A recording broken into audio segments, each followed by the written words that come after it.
to preach this morning from the subject, the pursuit of happiness. The pursuit of happiness. Work with me if you will. If we stay together, I believe God's going to bless us all.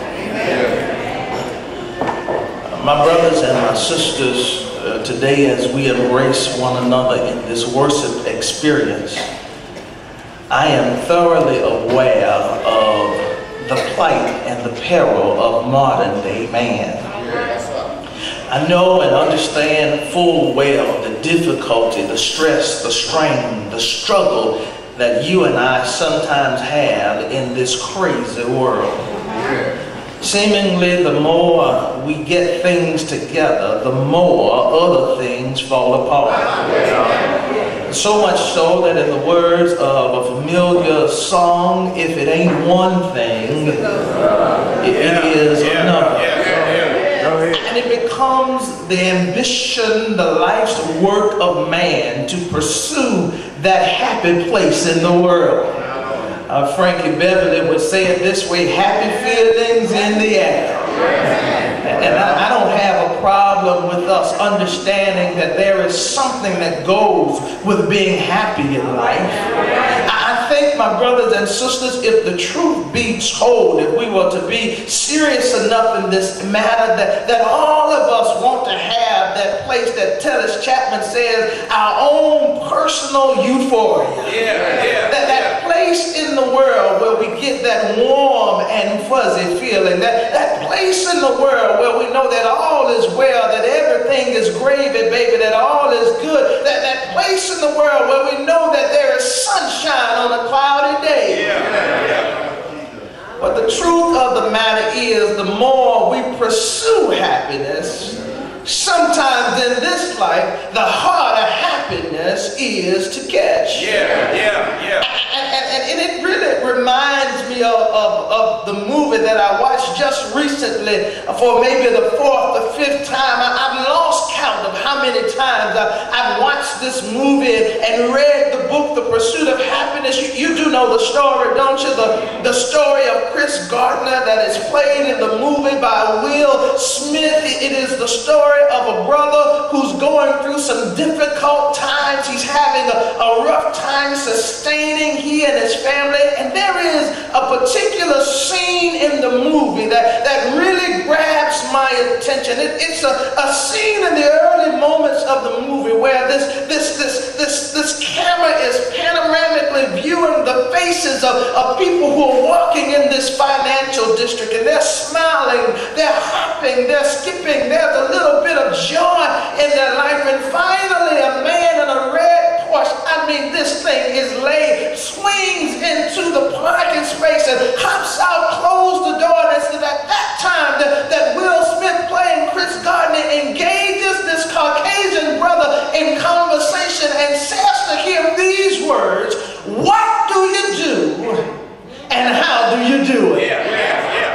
He looked at him and saw his nice ride, he saw his Armani suit, he saw the happiness on his face, he could see the pep in his step, and he thought within himself, whatever he's doing, that's what I want to do. All right.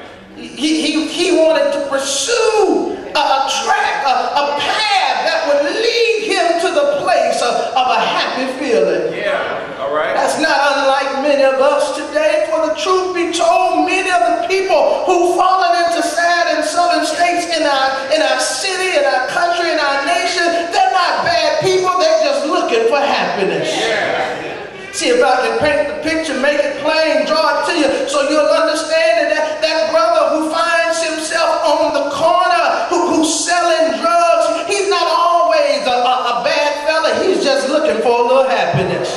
That sister who has passed herself from brother to brother looking for support and sustenance, she's not a tramp, she's not a harlot, she's just looking to be happy. Y'all ought to talk back to me. That brother that reaches up into the cabinet and pulls out the Cavassier in a midnight moment, fills his cup to the brim, chokes it down, then puts the cup down, gets the bottle, reaches up, pours it out again. He's not just a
portion. This brother that is before us today is really catching hell. He's going through. His back is up against the wall. He's about to lose his mind. He doesn't know what to do. His happiness is gone, and he's ready to throw in the towel.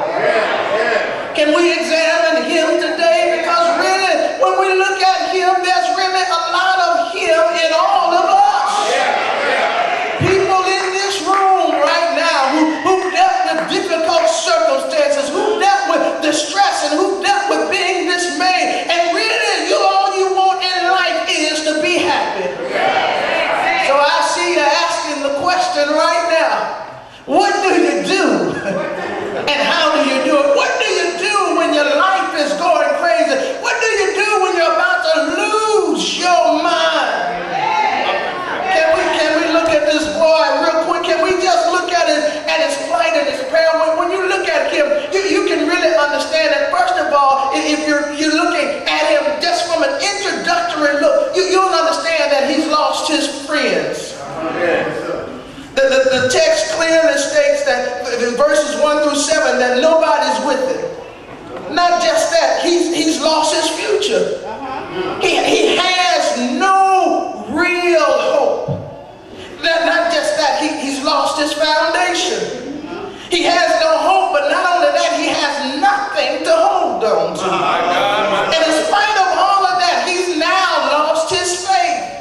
He has no expectation in prayer, and he has no explanation for his problems. Maybe he's going through leprosy, and that's a disease that eats you up from the inside out, causes you so much pain that your limbs literally fall off from the disease that's in your body. Whatever his plight, whatever his peril, he's been going through it for a long time. I don't know what your situation is today. I don't know where you are in the concentric circle of life. All I know is that everybody gets to that place where they just can't take it anymore. They just can't handle life's load. When you've lost your future, you've lost your friends, you've lost your foundation, you've lost your faith, you don't have anything else to do. Your happiness is destroyed. What do you do, and how do you do it when you get in that shape? Can I tell you today? Can I help somebody today? Will y'all give me time to just walk through this text so we can leave here happy together? Well, if you've gotten to the end of your rope and the knot that you tied on is about to stop, is about to slip out, the first thing you're going to do if you're pursuing